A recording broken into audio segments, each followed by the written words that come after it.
All right, guys, welcome back. Let's just get started with our session today. So this is going to be our session 2, actually. We're going to keep talking about the P-Series Software Edition configurations, okay?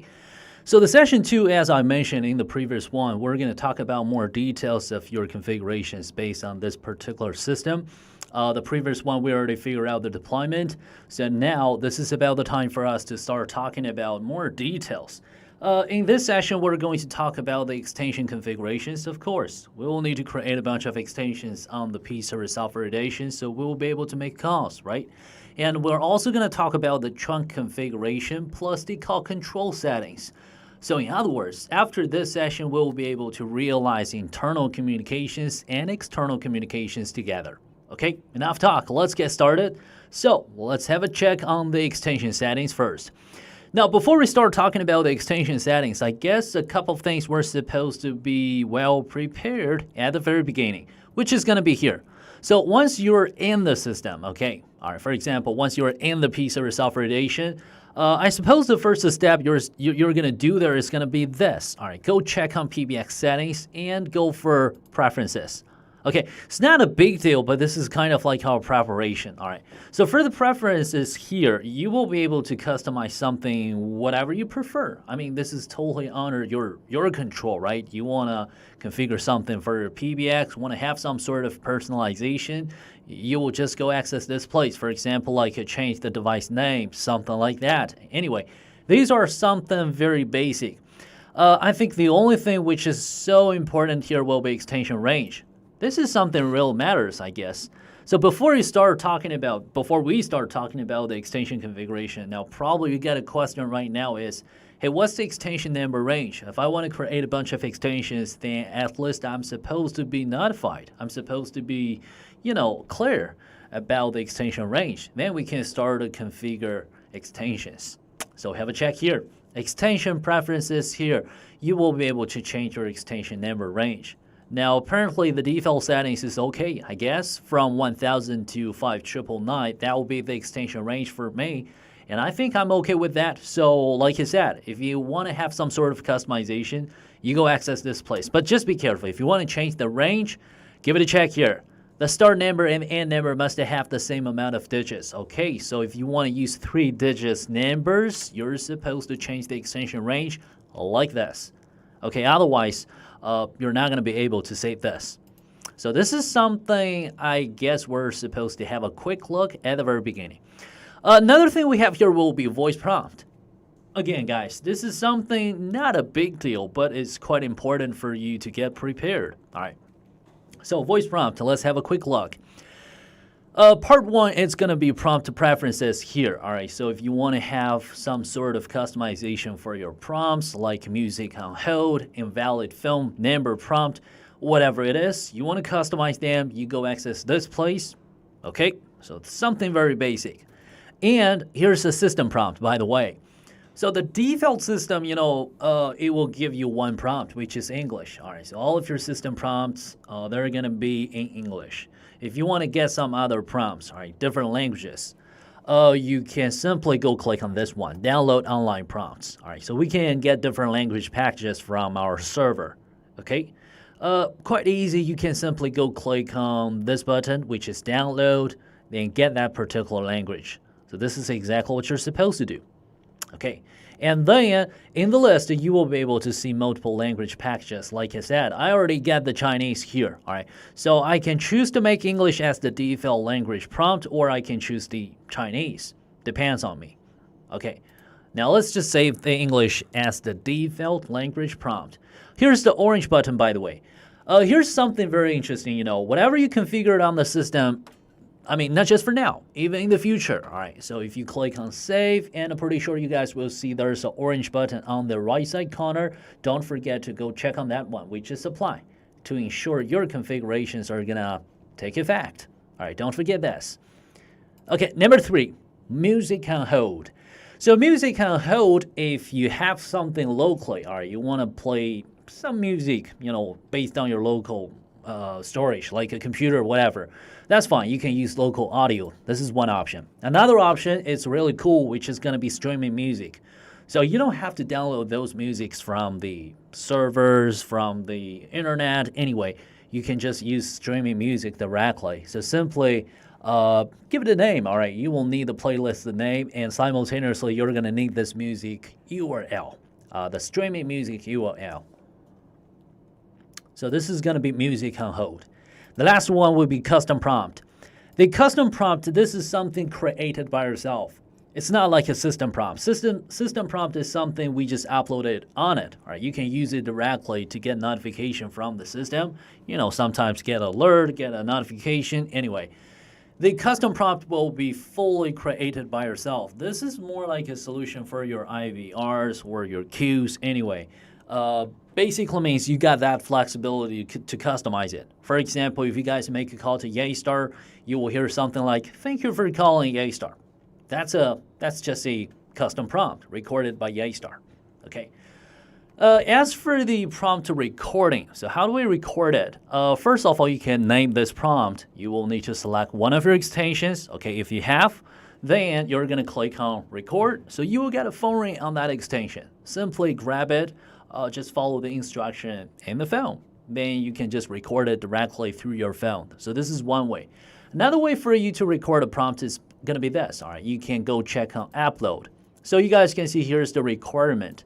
So if you got an audio file already, let's say you already recorded something in advance, you want to upload it on the system, but you're not sure about this format. All right, give it a check here, make sure that audio file is under this requirement. Then you can just upload it on the system directly, make it work. Okay, now I'm going to cancel this. So this is going to be the prompt recording, okay, for some preferences settings, okay. Now, I think this is about the time for us to move forward. Let's talk about extension settings. Here we go. Go check on extension and trunk here. You're going to find extension. Click on that. And this is the place for us to create extensions. So we got three options for you to create a bunch of extensions. All right, number one, you can go check on add, create an extension. Create single extension one by one. Number two, you're going to use Bellcat, create a bunch of extensions simultaneously. Now, for example, like I'm going to create 5 extensions together. So you can see create number will be 5. Then if I click on save, all right, that basically means I'm going to create 5 extensions by one time. All right, so this is what I can do with Bellcat. And option 3 is going to be template. So you can also select all of these extensions. Then you can see here we have export. Go check on that. You're going to get the CSV file. That's going to be the template. Then you check on the template, and you just added this template to create a bunch of extensions together. That's also supported as well. Okay, now I'm going to give you guys another example. Let's just talk about more details of extension settings. So I'm going to go check on add, create a single extension. Have a look on more details. Have a look here. First thing first is going to be the user information. So what is the user information? Well, you know, if you want to create an extension for individual users, they will need the user information to log into the system as well. Especially we have a Linkus web client, Linkus mobile client, and Linkus PC client. Just don't forget it, we get Linkus UC clients. So that means individual users, they can also be able to log into the system. But the point here is, when they log into the system, this is not going to be the configuration portal for them. This is just going to be the Linkus web client. So that's going to be the user information. So of course, we're supposed to edit the user information for our individuals. So here, I'm going to type in my name and my mailbox. So quite easy, right? And also mobile number. This is optional, by the way. You can absolutely type something here just in case you're going to need it in the future. All right. For example, like some sort of notification, we might probably want to notify this guy by calling mobile, and we might probably need the mobile number. Well, this is not my mobile number, by the way. It's just an example. And here's the user password. This is just going to be the password for this particular extension user to log into the web client. That's very important. So the default password, it's a random password. Now, of course, we just suggest you guys create something by yourself, but don't create a simple password. All right. So if you want to create a password like this, that's fine, but we just don't suggest you guys do this. All right. That's so simple. So you better create a dynamic password, a complex password. For example, like a Yeastar123 or something else. Anyway, you mix them together. Then one more thing here will be user role. What is the user role? Well, just like I mentioned before, guys, user information, these are all for this individuals to log into the system, right? Now, even for the individual, we can actually assign the user permission for him or for her to control the system. So user role, you can also, I guess you could also say this is kind of like a user permission configuration. Now, the difference is like we get a couple of presets. For example, administrator, supervisor, operator, employee, human resource, and accounting. That makes different presets. The point here is different presets got a different user permissions. I will show you later, okay?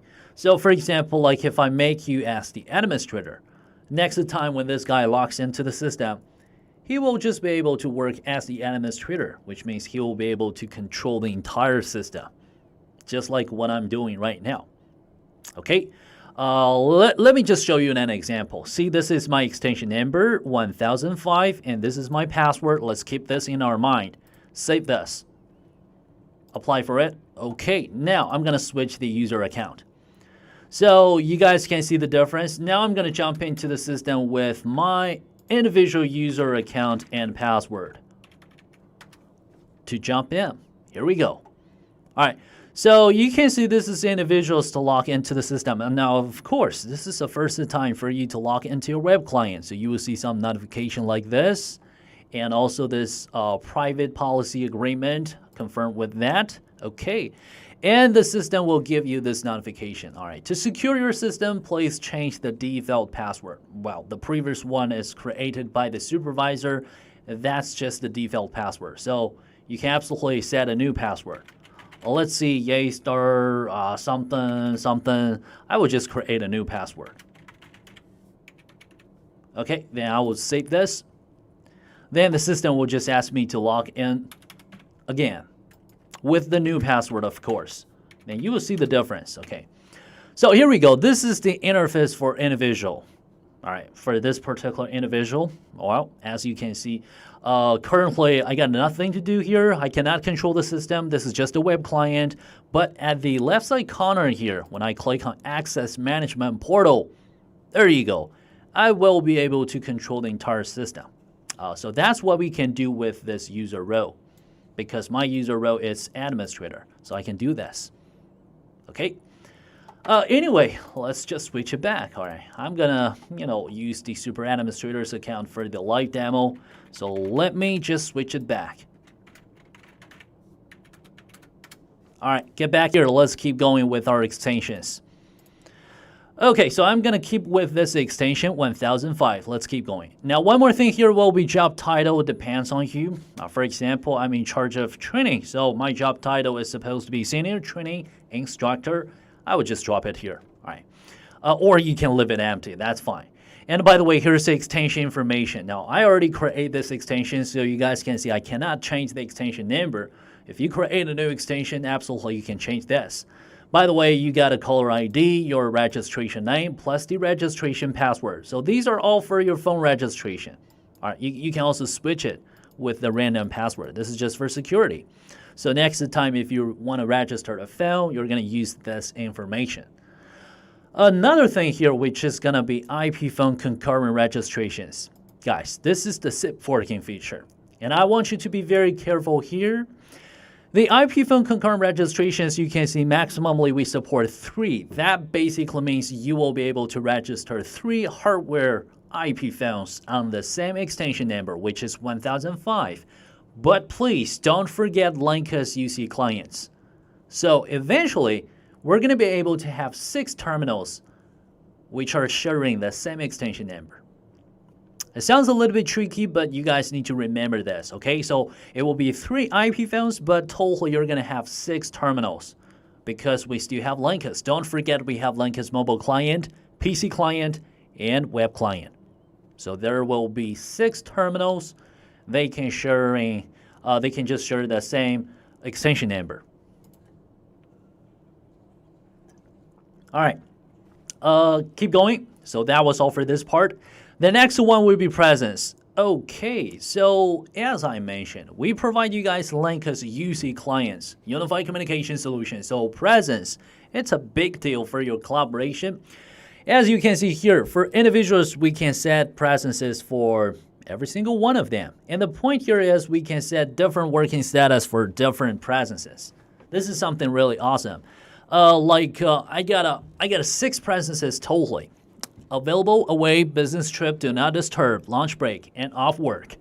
So if I choose available here, that basically means all my configurations, the following configurations will just be the status for this particular presence, which is available. So for example, I'm going to set presence information for available like, hey, what's up? All right, I might probably create something like this. That's fine. That's fine. So this means my presence information for available, it's hey sup. Well, if I switch the presence to do not disturb, I might probably create something different. Okay, and not just the presence information, you can also customize your call forwarding destination for internal costs and external costs. Okay, so you have many choices there. When no answer, when busy, anyway, you can set different destinations for it. Okay, and even the ring strategy, guys. Please don't forget we have multiple terminals right now. So it's up to you. Which one would you like to ring it first? Make your choice here. You can also define the timeout. The default timeout will just be 30 seconds. Of course, you can make it shorter or longer, depends on you. And you can also enable the mobility extension feature. For example, I can ring the mobile number simultaneously. So if you got an incoming call there, the system will also trigger another call on your mobile. So you will also get a phone ring on your mobile. I mean your SIM card. All right, you're going to get a phone ring through your SIM card on your mobile. Okay, so this is about the presence. And number 3 will be voicemail. Give it a check. This feature is very basic, very fundamental, so it has been enabled automatically. You can use voicemail directly, and if you want to check the voicemail by the traditional way, using the access code, you can do it. All right, use the feature code plus this particular PIN code to check your voicemail. And you can also enable some other things, like if I get a new voicemail, I would like to get some information from the system. But mostly people are just going to keep the default. Do not send email notifications because that will be really annoying sometimes. It's optional, by the way. And here, voicemail grading. This is something special on the P-Series system. So usually, as we know, if we want our customers to leave a message, we're just going to play a prompt to tell them. So here you can also tell your system what would you like to play. Now, for example, I might probably want to play a prompt to my customers or my clients like, hey, how's it going? This is Jason. Please call me back later. Anyway, I might probably record something like that. That will be the voicemail grading. So this is customized. This is customizable. So it can be customized by myself. You can go check on greeting management. So over here, if you want to upload a particular prompt or you want to record a new prompt, you can do it here directly. And after this, you can back over here. So in the drop-down list, you will be able to select those prompts. Or you can also record them one by one. This is also supported. Okay, so this is about the voicemail. Number 4, features. Features are something quite fundamental for this particular extension, like notifications. Send email notification when the user password is changed. This is just for security. Number 2, send email notifications on missed calls. Depends on you. And next part will be call recording. This is something really special. So first thing first, on the P-Series system, we only support auto recording feature. And you know, auto recording feature is totally controlled by the super administrator. That means individual users, normally they don't have any user permission to control it. However, sometimes if we have a sensitive conversation with our customers, we might probably want to take a pause. We don't want to record it. What now? For that circumstance, we can actually enable the user permission for this particular individual user to control the recording. So you can choose to enable this, allow the extension to view recordings. First of all, we can give you the permission to check your recording. And number 2, I can also set the permission for you to manage recordings. For example, like no permission, or pause and resume, or start, pause, and resume. So you will be able to control the entire system's call recording. Then here, all busy mode for endpoints. Well, we have multiple endpoints. Depends on us, right? Here we also have time conditional presence auto switch. On the P-Series system, we can have a couple of time conditions, of course, like business hours, out of business hours, lunch break, anyway. So if you prefer to switch your presence automatically under different time conditions, well, then there you go. This is going to be a pretty good choice for you, pretty good solution for you to do that. And here, we also have call monitor. This feature has been enabled. If you want to disable this, fine, just go for it. We also have one more thing, which is going to be call handling based on caller ID. So if you have a particular caller ID, let's see VIP customer. Okay, you want to handle this call particularly. You can have a particular action.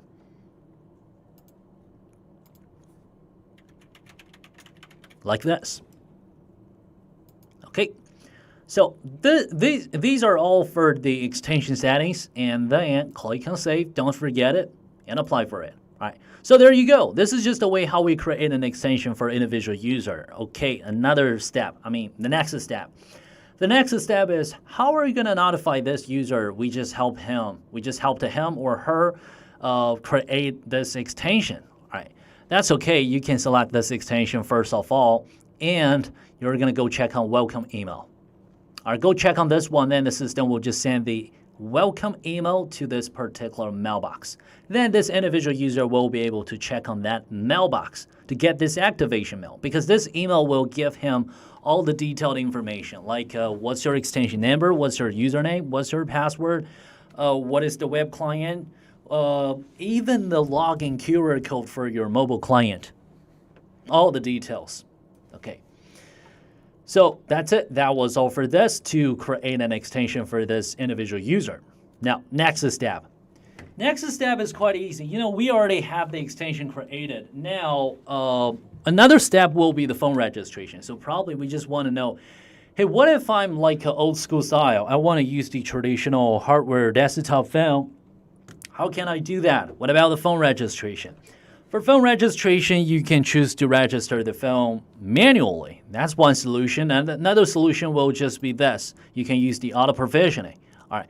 When you use the auto provisioning, first of all, you can go check on resource repository and check in this list.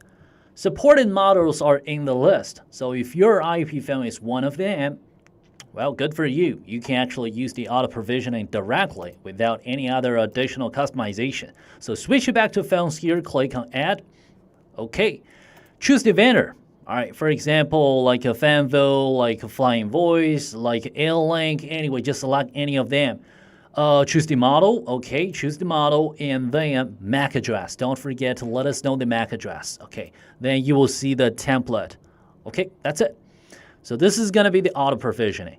And as for the provisioning method, you got a couple of options, actually.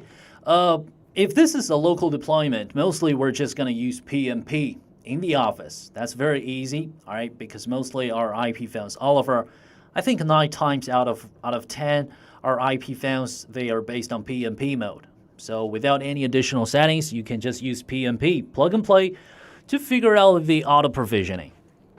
Option 2 will be DHCP. Some particular models probably they just require for the DHCP mode. We can also support RPS, which is remote registration, remote auto provisioning. This is also supported. Okay, so you will see the provisioning link is going to be this. You might need this for the RPS.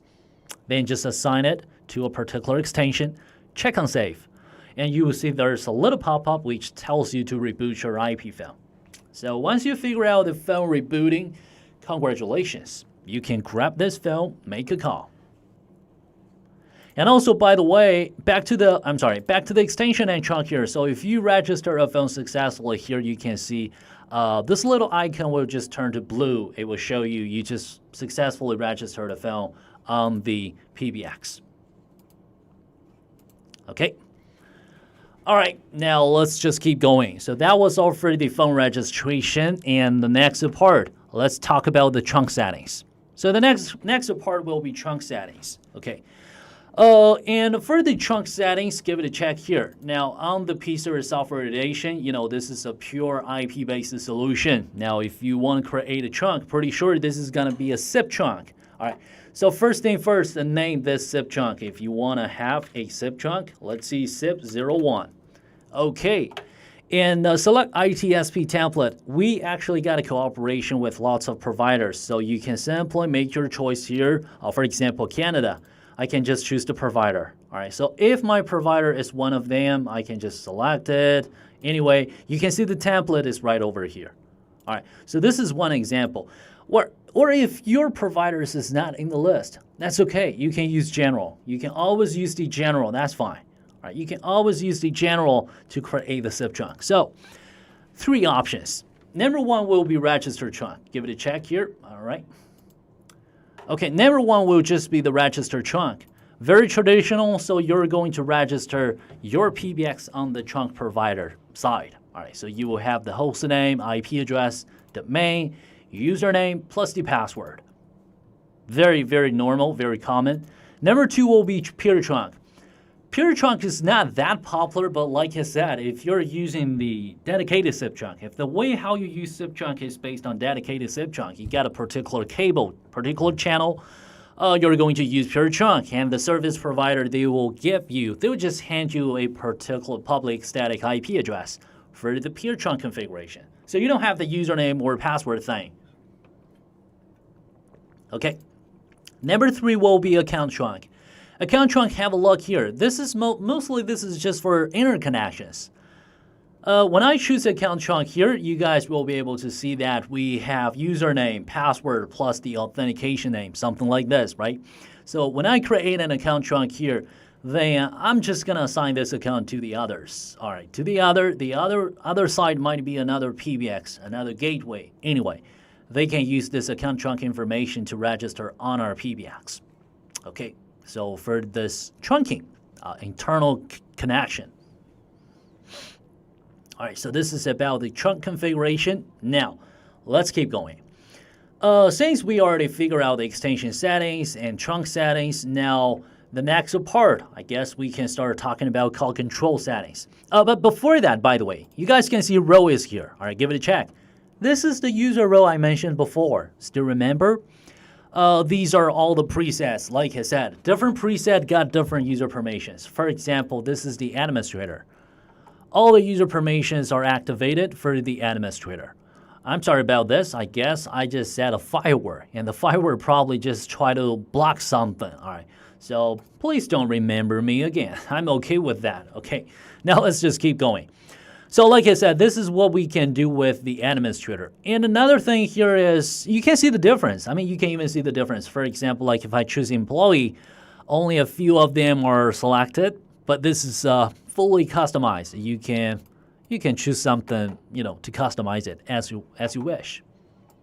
So this is about the user row. Now, let's talk about the call control.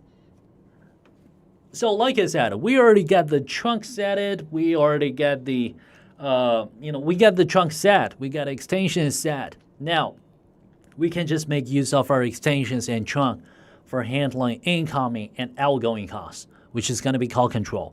But before that, the first thing we're supposed to take a look is going to be business hours and holidays. Have a look.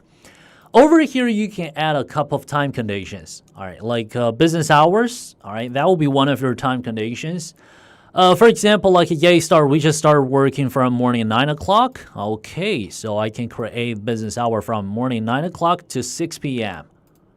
All right, so this is our business hour. I'm okay with this.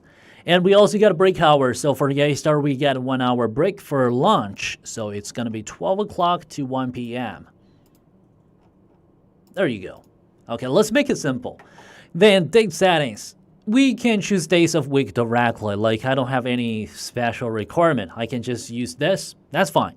Or if you want to have some more advanced configurations for your dates, you can go click on advanced options. So you can select a particular date or a couple of dates for this configuration. But like I said, I'm just going to make it simpler. Use days of week directly. Save this. So this is going to be my global time condition. All right, I mean, global time conditions. Sorry, a couple of time conditions. By the way, here we also have holidays. So for New Year, Christmas, Thanksgiving, Spring Festival, or whatever, there's so many festivals, you can add it over here. Okay. Let's make it simple. All right, I'm not going to create a holiday here. I think business hours is enough. Now, let's click on inbound. Let's just talk about the inbound route first.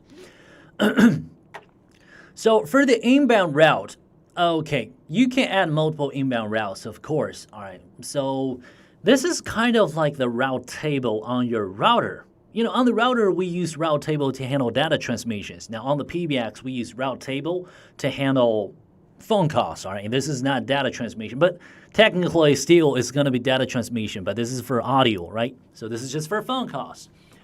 So here, you can add multiple routes. Like I said, if you want to create a new route, you're going to go click on this and name this route first of all. Just don't forget it. For example, this is the inbound route, so I might probably name it as N1. I think that's fine. We can just name it as N1. Here you will see the inbound alert info. The alert info is nothing special. This feature also get another name, which is very universal. That name is called distinctive ringtone. So if I tell you distinctive ringtone, well, you see this is nothing special. That's just a phone feature. So if you would like to get a particular ringtone based on your IP phone, then you drop your ringtone name over here next to time. If someone who's calling you through this inbound route, you're going to get that ringtone played on your phone. That's it. Apparently, I don't need this right now. I will skip this. Next part will just be DID pattern. For the DID pattern, it's optional actually. Depends on your SIP trunk. See, if you purchase this SIP trunk service with only one number, only one caller ID, that's fine. That means you don't have DID numbers.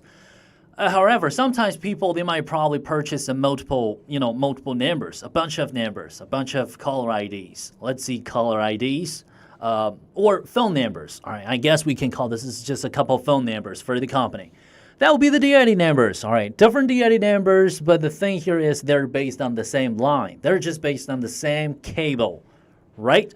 So here's the deal. Here's the question. Physically, we only have one cable. We only have one trunk. Let's see. I only have this one trunk physically.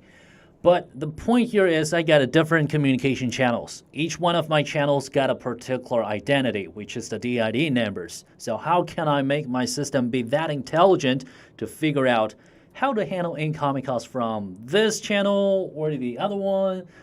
Well, a little bit tricky, right? So for that circumstance, we're going to use DID pattern. We're going to make the system be that intelligent to do that. So over here, you got three options: DID pattern, match DID pattern to extensions, or match DID range to extension range. Depends on the way how are you going to use your DIDs. Okay, so have a check here. If you're not that clear, you can drop your mouse on the DID matching mode. The DID pattern actually is quite easy. This is kind of like you're going to use those rules to create a formula, to create a particular format. All right, then our system will just follow this format to check. See, this customer, he's calling you, right? He's calling you with a particular caller ID. Then the system will just check on this caller ID. See, if this caller ID can match with your rule, the rule you set over here. If it matched, well, if it matches, let's see, then we're going to use this inbound route. If it doesn't, we're not going to use this inbound route. So you can absolutely use letters or numbers or even brackets, symbols, mix them together to create a particular rule to tell the system how to handle the DID number. That's it. All right. But like I said, it's optional. If you don't have DID numbers, you don't need this. And number two, all right, next part will be caller ID pattern. Pattern, it's the same thing. Like I said, you can just use those rules, those, numbers, digits, anyway, to set the rule, right? So the caller ID pattern is for helping us to identify this customer's caller ID, not our caller ID, not our phone number. It's just for helping the phone system to identify that customer's caller ID. Now, for example, like I got some prank calls. I don't want to pick it up. I just want to hang up. So I can use caller ID to do that, caller ID pattern to do that. Or I have a VIP customer. I want to handle this VIP customer or maybe a couple of VIP customers' numbers. I want to handle those numbers particularly with my account manager. Well, I can do the same thing. Use this caller ID pattern to identify those numbers. The next step, choose the chunk. All right. Apparently, I don't have a chunk right now, so I guess we're supposed to create a chunk. Okay. Just for an example.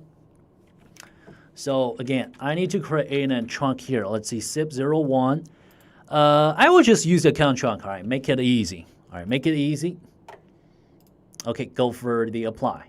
All right, let's just create a couple of them. All right, I think we can create a couple of them to make it be easy to understand. All right, so I got a number 2 and I got a number 3. SIP03, account chunk. Save this. There you go.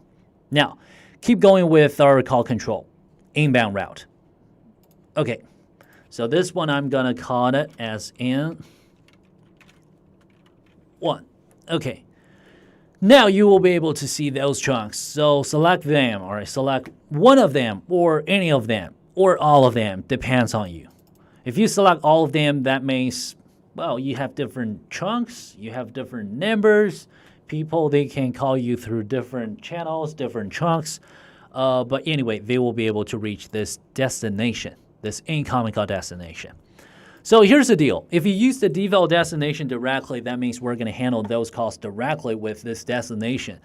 But of course, we're going to enable time conditions, right? Like this is business hour, we're going to handle calls to the IVR. And this is out of the business hour. We're going to handle calls with voicemail, maybe. So we're going to enable time condition like this. Then time-based routing mode here, we got a couple of options.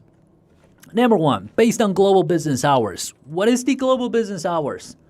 I guess you guys do remember a couple of minutes ago I just showed you the way how we configure the business hours. And that one is the global business hours, which I created before. So if you want to use that one, you use this. So during business hours, the destination will be IVR. Out of the business hours, it might be group voicemail. Holidays might be hand up. Well, I don't know. Just an example. Okay. Or if you want to customize it, you can also choose this based on custom business hours. That means I'm not going to follow the business. I'm not going to follow the entire system. I mean the global one. I'm going to create a couple of rules by myself here particularly. So that's okay. You can also create it one by one here as well. And you can set the destinations for different duration. I mean, for different time conditions. That's also supported. Besides, we also got a feature code. So the authorized extension can also be able to switch the time condition by using the feature code. Sometimes people need the flexibility to switch it. So that's supported as well. Okay, and the last one will be based on custom time periods. This is also supported as well. So for shift work system, all right, if you take the shift work system, that's kind of like your business mode, let's say, then you can also use this based on custom time periods to manage your phone system. Okay, the last one will just be fax detection. If you need fax detection, all right, you better enable this. And don't forget to enable another thing on the trunk settings. For example, if you're going to handle fax through the first channel, first trunk, go click on Advanced. All right, right over here, enable T.38. Otherwise, you're not going to be able to handle fax because as we know, technically fax can be based on the analog channel, which is the PSTN line only, the traditional analog trunk only. So we're talking about the SIP trunk now. If you want to use your SIP trunk to handle fax, don't forget to enable T.38.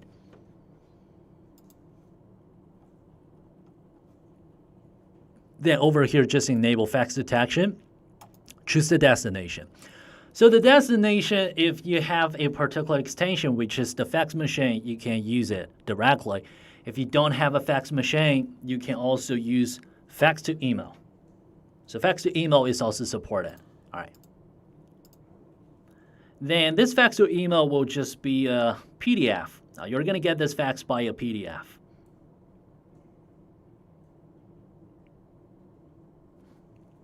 All right, okay.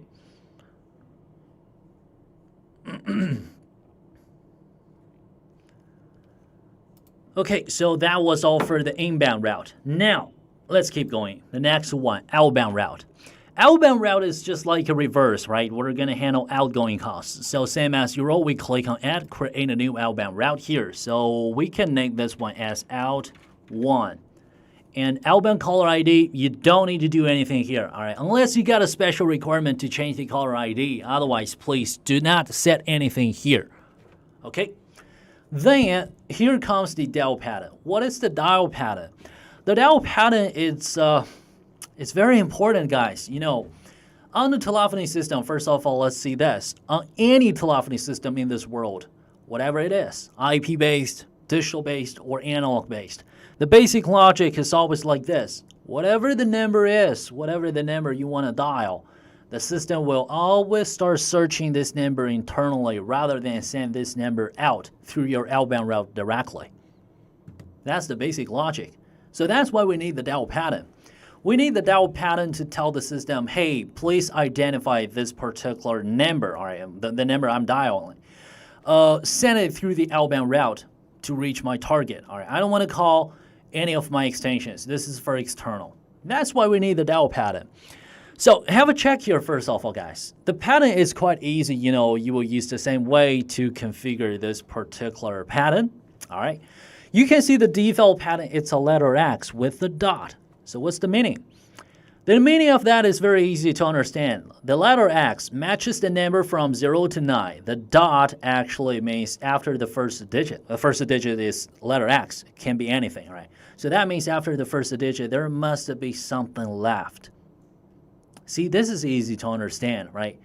Well, this is just the default pattern. That means this default pattern, it works for anything. It works for any number. That's not what we want. We want the system can be able to identify this is for external calls. So we use a identification number at the very beginning. We need an identification number here. So this identification number can be anything. Number 1, number 2, number 3, or number 9. Depends on you. The point here is you just need to pick one, all right? Just need to pick one number which is specific, which is very specified on your system. And then we got strip. We need to strip 1. We need to strip the first number. Because the first number, which is number 9, that's just the identification number in this example, right? So we need to strip the first digit because that's not going to be the actual number if I send this number out to the service provider directly. Pretty sure I'm not going to be able to send this call out. So I need to strip the first digit. And as for prepend, you don't need to do anything there because mostly the service provider, the carrier, they're going to figure out all this in advance. But if they got a special requirement, then you will just need to follow. All right, like if you want to make international calls, you probably need to enter country code first. But before that, you also need to enter the international dialing code. And this dialing code, like 00 or plus or something else, if the carrier asks you to set it on your system by yourself, then you set it over here. But if they don't have a special requirement like this, you don't need this. All right, so this is the dial pattern. Then select your channels. Which chunk are you going to use for this outgoing call? You can select all of them, of course. Then you can set the password, single password or pen list to manage this external call. Then people, when they try to make a call, they need to enter the password. Then one more thing here will just be round robin with memory hunt. We can also enable this. If you disable the round robin with memory hunt, then our system will just follow these priority. So it's like every single time we're going to use the first selected channel for external call. If the first channel is available, then we're always going to take that. It's not that good. We actually want to have automatic shift, right? So for that circumstance, we will need to enable round robin. So the system will just take automatic shift among those selected channels. It's like the first call goes out through this one, then the second call will go through this one. Automatic shifting, like I said. Then the last step, select your extensions. So those selected extensions, they will just be able to make external calls by using these selected channels, selected chunks. Of course, they also need the password. Then we just click on save. As for the time condition, you can also enable the time condition for external calls as well. Depends on the way how are you going to manage the phone system. After this, then we click on save, and don't forget this orange button, which is apply. So this is the way how we're going to configure the way how we make external calls, which is the outbound route. Now, of course, another thing here is whatever it is for inbound route and outbound route. You guys can see we got import and export. So you can always use the export, get the template. It's a CSV file. You get the template. Now, for example, you can always get the template, all right? Then you will be able to edit this template to create a bunch of inbound routes or outbound routes like this. Okay, now, all right, so I guess that was all we have for this session. Okay, that was all we have for session 2. Basically, we just figure out the extension settings, trunk settings, plus the call control settings. I guess we still have something left, like call features. That will be our next topic. So the next session, we're going to talk about call features configuration right over here. So we're going to talk about those call features, all right, in the next session. Then catch you guys in the next one.